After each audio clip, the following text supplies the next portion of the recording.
Z news में आपका स्वागत है। मैं विकास आदिवासी। खबरें विस्तार से। मीम टीम सीमापुरी कोऑर्डिनेटर मोहम्मद आमिर और गाजियाबाद कोऑर्डिनेटर मोहम्मद जावेद ने इतवार को नए सीमापुरी में नशे के प्रति जागरूकता कार्यक्रम का कराया आयोजन। इसमें मुख्य अतिथि के रूप में सीमापुरी एसएचओ विनोद यादव सहित समाज के जिम्मेदार साथी रहे शामिल। सर, सबसे पहले आपका नाम और डेजिग्नेशन जानना चाहिए। हाँ, मेरा नाम फरमान अहमद है और ये जो मीम टीम है मैं इसका नेशनल प्रेसिडेंट हूँ।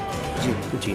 तो सर, ये मीम टीम जो है किन किन सिद्धांतों पर कार्य करती है? देखिए, मीम टीम की अगर मैं बात करूँ, मीम का जो फुल नाम है वो है movement for education empowerment for masses. तो जैसा कि उसमें एजुकेशन भी है और एम्पावरमेंट भी है, तो हम लोग एजुकेशन पे काम करने की कोशिश कर रहे हैं, हम एम्पावरमेंट पे भी काम करने की कोशिश कर रहे हैं। इसके साथ साथ जो है हम लंबे वक्त से रिलीफ पे हम लोग काम कर रहे हैं। जहाँ भी बाढ़ आ रही है हम लोग बाढ़ में पहुँच के रिलीफ का काम करने की कोशिश कर रहे हैं। इसके साथ साथ सोशल जस्टिस, अगर हमें लिख रहा है कि कोई जो है हमारा साथी या कोई बेगुनाह जो लोग हैं उनको जो झूठे मुकदमों में जो फंसाया जा रहा है, हमारी कोशिश ये है कि हम उनके लिए भी कुछ लीगल सपोर्ट कुछ कर पाएँ। तो ये 4 सिद्धांत हैं मैम। तो इन 4 सिद्धांतों पर पिछले कितने वर्षों से कार्य कर रही है मीम? मैं मीम टीम की अगर बात करूं तो तकरीबन 7 सालों से हम लोग काम कर रहे हैं और 2014 में इस टीम की शुरुआत हुई थी। दिल्ली से हमने शुरुआत की थी इस टीम की। और जब हम लोगों ने शुरुआत की थी कि हम थोड़े से काम कर रहे थे, कहीं अगर किसी को एजुकेशन में मदद की ज़रूरत है तो हम लोग एजुकेशन में हेल्प करते थे, किसी की हेल्थ में अगर मदद की ज़रूरत होती थी तो हम लोग हेल्थ में मदद करते थे।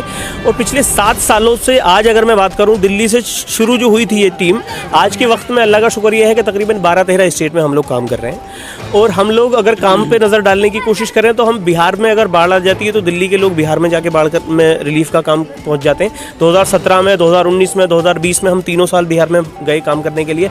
उससे पहले आपको याद होगा 2014 में कश्मीर में बाढ़ आ गई थी। तो हमारी एक टीम कश्मीर गई और कश्मीर के बाढ़ में हम लोगों ने रिलीफ पहुंचाने की कोशिश की। इसके साथ साथ अभी आपको याद होगा 2018 में केरल में बाढ़ आ गई थी। तो हमारी टीम यहाँ से केरल तकरीबन अगर हम 3300 किलोमीटर है यहाँ से केरल हम लोग गए और वहाँ हम लोगों ने पहले जो ज़रूरत की चीज़ें थी, खाने की चीज़ें थी, वो पहुँचाई और वहाँ हमने उसके बाद में लोगों का रोज़गार कराने की कोशिश की। इसके साथ साथ अगर हम देखें, अभी CNRC के जो प्रोटेस्ट हुए उसके बाद में जो दिल्ली का जो एक हमने देखा, दिल्ली को बहुत जलते हुए हमने करीब से देखा, तो उसके बाद में हमने वहाँ रिलीफ का काम किया। पूरा मुस्तफ़ाबाद आपका जो ये जो पूरा नॉर्थ ईस्ट है, नॉर्थ ईस्ट में हम लोगों ने वहाँ पे मदद पहुँचाने की कोशिश की। लोगों को 24 तारीख का दंगा हुआ था और हम लोगों ने 26 तारीख से वहाँ काम शुरू कर दिया था। 26 तारीख में हम सबसे पहले वहाँ खाना लेके पहुँचे। हम लोगों ने वहाँ मेडिकल कैंप ऑर्गेनाइज़ कराए जिसमें हम लोगों ने वहाँ उनकी हेल्थ की सुविधाएं दी। हम लोगों ने वहाँ घर के ज़रूरत के सामान पहुँचाने की कोशिश की। इसके साथ साथ जो धीरे धीरे जब हम आगे बढ़े तो हमने वहाँ तकरीबन 40 लोगों के रोज़गार भी कराने की कोशिश की। तो ये हमारा एक सफ़र में हमने ये काम किया। इसके साथ साथ अगर देखें तो दिल्ली दंगों से उभर ही रहे थे हम, तो लॉकडाउन लग जाता है। लॉकडाउन लगने के बाद में हमने शहीद नगर जगह है गाज़ियाबाद में, वहाँ से इसका काम शुरू किया। और ये काम शहीद नगर से जो शुरू हुआ था तकरीबन पहुँचा 18 जगह। हम लोगों ने 18 जगह पहले लॉकडाउन में काम किया और इसके बाद में दूसरा लॉकडाउन लग गया, उसमें भी हम लोगों ने राशन का काम किया।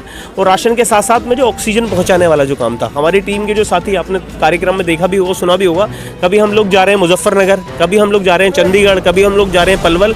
जहाँ से भी हमें ऑक्सीजन मिल पाया वहाँ से हम लोगों ने जाके सामान ऑक्सीजन लाने की कोशिश की और ज़रूरतमंद लोगों तक पहुँचाया। इसके बात करूँ, जैसे कि आपने ऑक्सीजन की बात करी, राशन की बात करी, लॉकडाउन में लोगों को राहत पहुंचाने की बात करी और दंगों में वो आपके सामने ही है, तो हमने खुद भी उसमें घुसने की कोशिश नहीं की। फ्री की बात करती है। हमने तो ये जाना, लॉकडाउन में दिल्ली सरकार के ऑफिस से भी फ़ोन आता था, राशन पहुंचा दीजिए कहीं। अच्छा, है ना, हमने तो पहुंचाया। हमने तो ये जाना, लॉकडाउन में पार्षद के यहाँ से भी आता था मैसेज कि भैया हमें ऑक्सीजन पहुँचा दीजिए।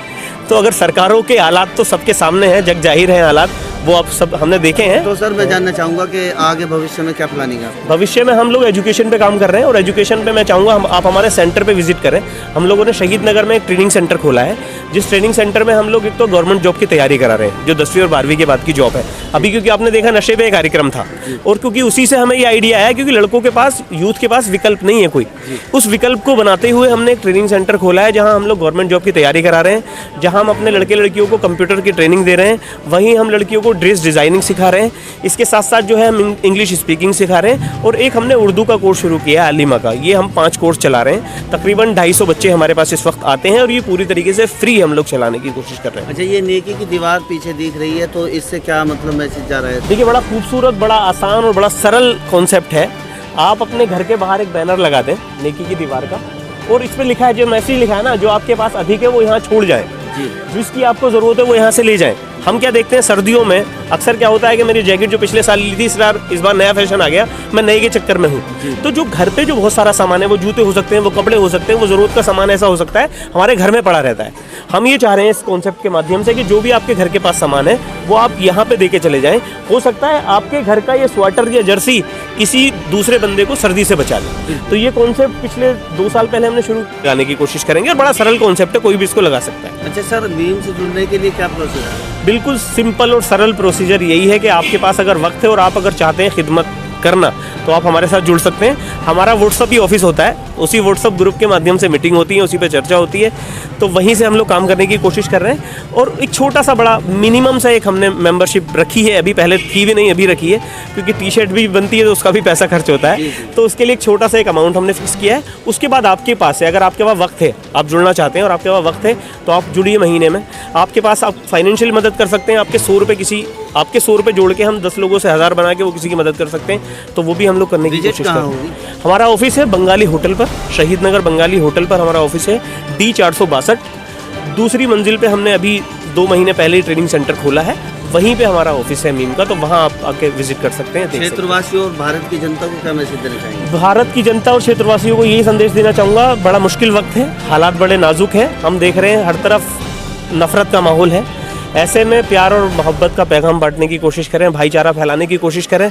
मेरा नाम अगर फरमान है तो मैं किशन के साथ भी बैठ के खाना खाने वाला बन जाऊं, और कोई अगर राजकुमार है तो वो फरमान को भी अपने साथ लेके चल दे। यही एक प्यार और मोहब्बत का पैगाम देने की कोशिश कर रहे हैं। और जो हमारे बहुत सारे लोग जो पॉलिटिक्स में हैं, उनको उस नफरत से ही फ़ायदा होता है।